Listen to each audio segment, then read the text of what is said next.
ठीक से आगे लाया जा सके। कई लोग कहते हैं कि अभी 10 बच्चों का चयन किया है तो ज्यादा क्यों नहीं लेते हो साहब, ऐसा कई लोग कह सकते हैं। पर ये एक मॉडल प्रोजेक्ट है और जिन जिन लोगों को लगता हो वो भी इसी प्रकार के कार्य अन्य स्थानों पर खड़े कर सकते हैं, कोई इसमें कठिनाई नहीं है। परंतु ऐसे बच्चों की आगे तक की पूरी पढ़ाई की चिंता करने का काम ये न्यास के संचालक लोगों ने तय किया है और इस नाते एक छात्रावास की निर्माण भी होना है।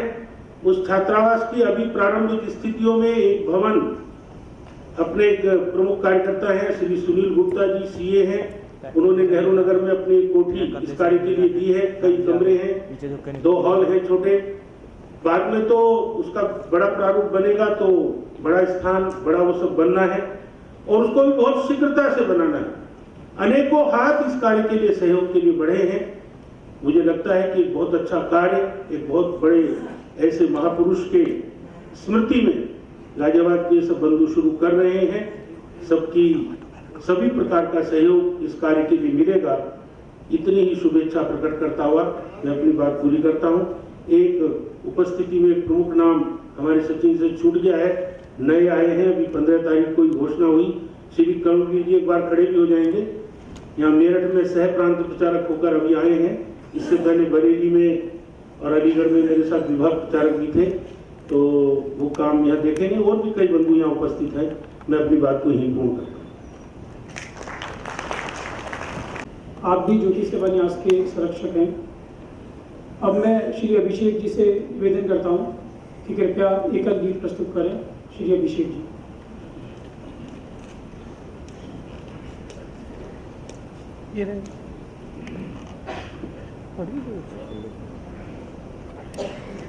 एक बार करवट तो बदले, सारा जग जयकार करेगा। एक बार करवट तो बदले, जड़ चट्टाने करवट लेती, नग उपत्यका हिल जाती है। लहरों की ठंडी करवट से प्रलय प्रभीषा गहराती है। हम चेतन अंगड़ाई लेने, सब जग हाहाकार करेगा। एक बार करवट तो बदले, सुधा कुंड दानवी नाभि के सोखे शोषक बाण चलाकर, चामुंडा का धरे कलेवर, रक्त बीज का रक्त पिलाकर, पौंड्र शंख दे फूंक भीम का, कौरव दल चीत्कार करेगा। एक बार करवट तो बदले, हमें सरल प्रहलाद समझ कर, सतत तर्जना जो देते हैं। नित्य हमारी मृदुरी गुता पर हंस हंस कर जो रस लेते हैं। खंभे से फट पड़े नृसिंह से, महादैत्य चीत्कार करेगा। एक बार करवट तो बदले, हम हिंसा के नहीं पुजारी, जन जन में यह प्रण की भर दे। होय ना प्रीति मंत्र को, किंतु विश्व में मुखरित कर दे। विष्णुगुप्त की शिखा खोल दे, कौन छली प्रतिकार करेगा। एक बार करवट तो बदले, सारा जग जयकार करेगा। एक बार करवट तो बदले।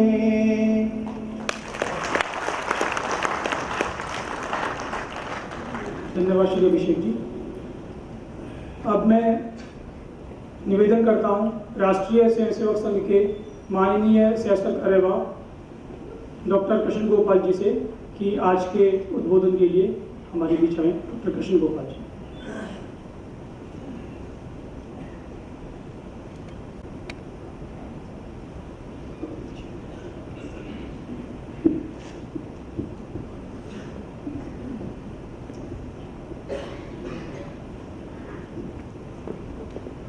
मंच पर विराजमान मान्यवर तेलूराम जी कंबोज, मान्यवर दिनेश जी, श्रीमान धुरेंद्र जी गोयल, डॉक्टर टी.एन. अरोड़ा जी और सभागृह में उपस्थित सम्माननीय बंधुओं, आदरणीय बहनों,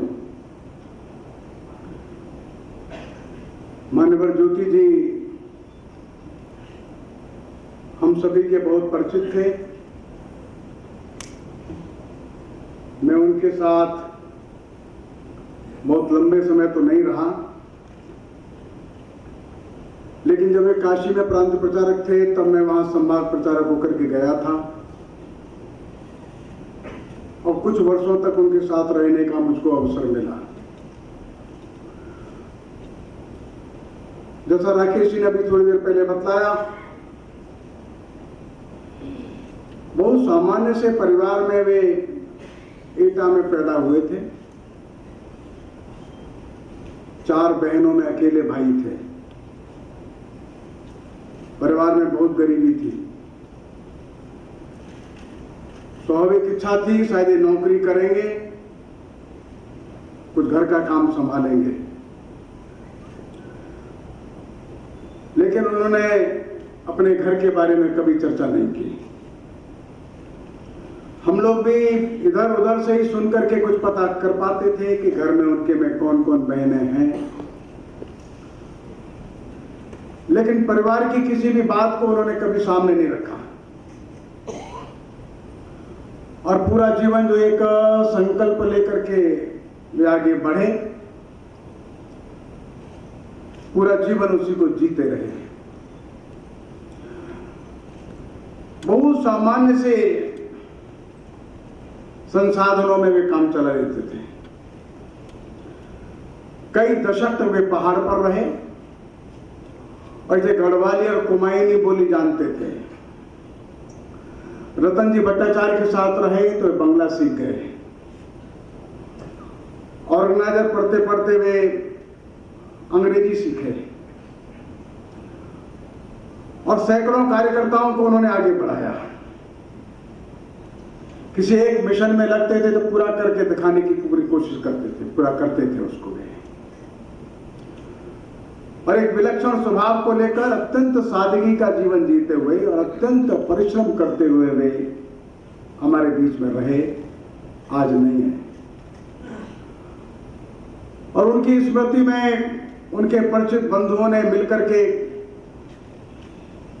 यह न्यास प्रारंभ किया है। न्यास के लोग कुछ काम करेंगे ऐसा उन्होंने निश्चित किया है। और पहला काम शायद यही है कि इधर पश्चिमी उत्तर प्रदेश में जो शिशु मंदिर और विद्या मंदिर हमारे चलते हैं उसमें आचार्य लोग हैं, बड़ी संख्या में हैं। ये कोई सरकारी सहायता से चलने वाले विद्यालय नहीं, ग्रामीण क्षेत्र में बड़ी संख्या में विद्यालय चलते हैं और आचार्यों के बच्चे अच्छी पढ़ाई कर सकें ये ध्यान में रखते हुए चयन करके उन विद्यार्थियों को जो आचार्यों के बच्चे हैं, अच्छे हैं, उनको रख करके और उनका पूरा चिंता करने का काम यह न्यास करेगा। अच्छी बात है। अभी प्रारंभ में 10 बच्चे रखेंगे या 20 बच्चे रखेंगे वे जाने, लेकिन एक अच्छा संकल्प उन्होंने लिया है। भाव यही है कि शिक्षा के क्षेत्र में जो दूर तक बच्चों को पढ़ाने का काम कर रहे हैं, उनके बच्चों को कौन देखेगा? उनके बच्चों को भी पढ़ाने का काम किसी को तो करना पड़ेगा। मुझको ध्यान में आज से एक 30-35 साल पहले उत्तराखंड में एक बड़ा संकट आया था और ऐसा लगता था उत्तराखंड भी नागालैंड और मिजोरम की राह पर चल सकता है। पहाड़ी क्षेत्र है, दूर दूर तक गांव है, शिक्षा की कमी है, मिशनरीज आ सकते हैं, आ भी रहे हैं, क्या किया जाए? और तब भावराव ने मिलकर के रजुआ के साथ विचार किया, चर्चा की। ज्योति जी वहीं थे। बड़ी संख्या में आचार्य बंधुओं को यहां उत्तर प्रदेश के मैदानी क्षेत्र से पहाड़ पर भेजा था। उत्तरकाशी, पौड़ी, चमोली, पिथौरागढ़, अल्मोड़ा, इन सब स्थानों पर नीचे से आचार्य गए थे। बहुत कम वेतन था, किसी को 150 रुपया मिलता था, किसी को 200 रुपया मिलता था। आचार्य बंधु वहां गए और आज पूरे उत्तराखंड में 800 से अधिक विद्या भारती के विद्यालय चलते हैं। लगभग हर 10,000 की जनसंख्या पर एक विद्यालय है। और बिल्कुल चाइना का जो बॉर्डर है, बाना गांव, माना गांव, अंत तक विद्यालय अपना है। बिल्कुल उसके आगे बस्ती नहीं। मैं भी गया उत्तरकाशी, मैं गया गंगोत्री, देखा तो एक गांव है, मुश्किल से आबादी है 200-250, बच्चे हैं 30-35, 40, एक विद्यालय है। कभी आप जाइए केदारनाथ, बद्रीनाथ, गंगोत्री, यमुनोत्री, हर 5 किलोमीटर दूर एक पट्टी लगी मिलेगी। इधर रास्ता, शिशु मंदिर इधर है 2 किलोमीटर दूर एक पट्टिका लगी मिलेगी और लिखा मिलेगा विद्या मंदिर इधर है 8 किलोमीटर दूर।